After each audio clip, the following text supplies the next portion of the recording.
Saluton kai bonvenon. Hello and welcome. This is Lesson 8. In this lesson, you're going to learn about the pronoun si. You'll also learn about the suffix in, and you're also going to learn about the prefix ge. If you remember pronouns from the previous lessons, these are words like me, vi, li, she, ji, which translates to I, you, he, she, and it. But the pronoun si is a reflexive pronoun, and it's also a third-person pronoun, just like li, she, ji, and ili. And this pronoun si is always going to refer to the subject of a sentence. So the pronoun si is never going to be the subject of a sentence, but it'll always represent a third-person subject. This sounds a little bit confusing, but after a few examples, I think you'll be able to understand how it's used. The first example is li accetis libron por si. This means he bought a book for himself.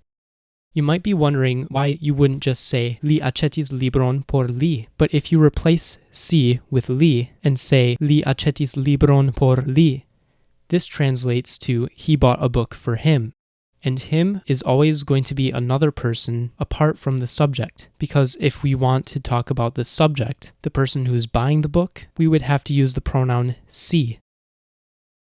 Another example is she manĝas sian pomon. Remember that we can add the letter a to any pronoun to make it possessive. And we added the letter no to sia and pomo because it's the direct object of the sentence. It's the thing that's being eaten. So, she manĝas sian pomon means she eats her apple, and this means that she eats her own apple, not anyone else's. So if we said she manĝas ŝian pomon instead, this would mean she eats her apple, but it's another person's apple. Another example is la kato vidis sin. The cat saw itself. And another example, ili estas en sia domo. They are in their own house. If we said ili estas en ilia domo, that would mean they are in their house, but they would be in the house of other people, not their own house. And the last example with si is ŝi vidas siajn hundojn. She sees her own dogs. If we said ŝi vidas ŝiajn hundojn, that would mean she sees her dogs, and the dogs would belong to another person. Now, you can't just always use the pronoun si to refer to the subject of the sentence.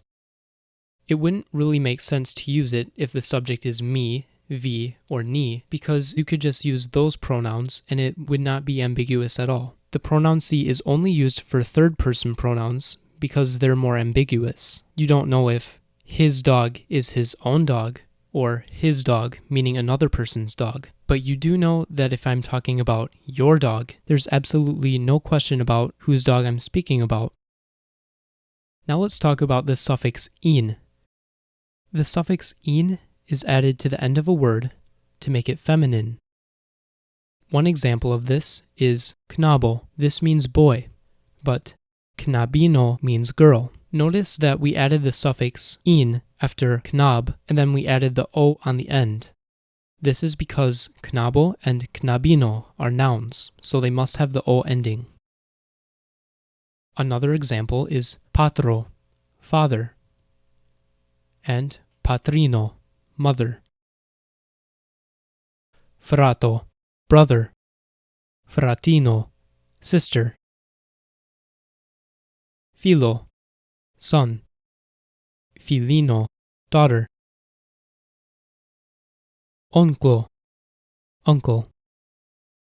Onclino, aunt. Cuzo, a male cousin.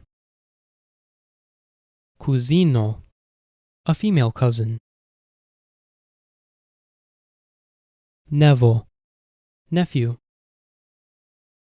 Nevino, niece. Avo, grandfather. Avino, grandmother. Nepo, grandson. Nepino, granddaughter.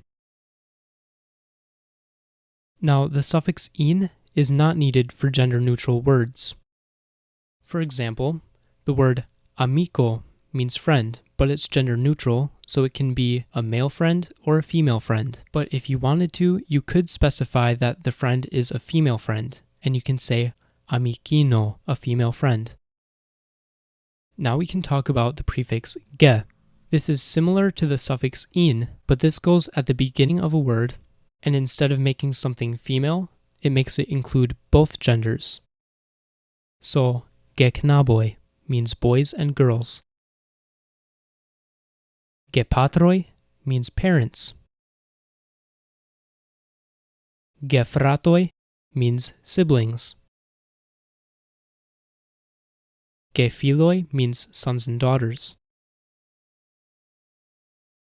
Geonkloi means aunts and uncles. Gekuzoi means cousins of both genders. Genevoi means nieces and nephews. Geavoi means grandparents. And genepoi means grandchildren. The prefix ge is also not needed for gender-neutral words. So the word amikoi can mean friends, male or female. But if you want to, you can say geamikoi, and this means friends both male and female. Thank you so much for watching. Don't forget to thumbs up my video if you liked it, and please subscribe to my channel for more lessons. Thank you.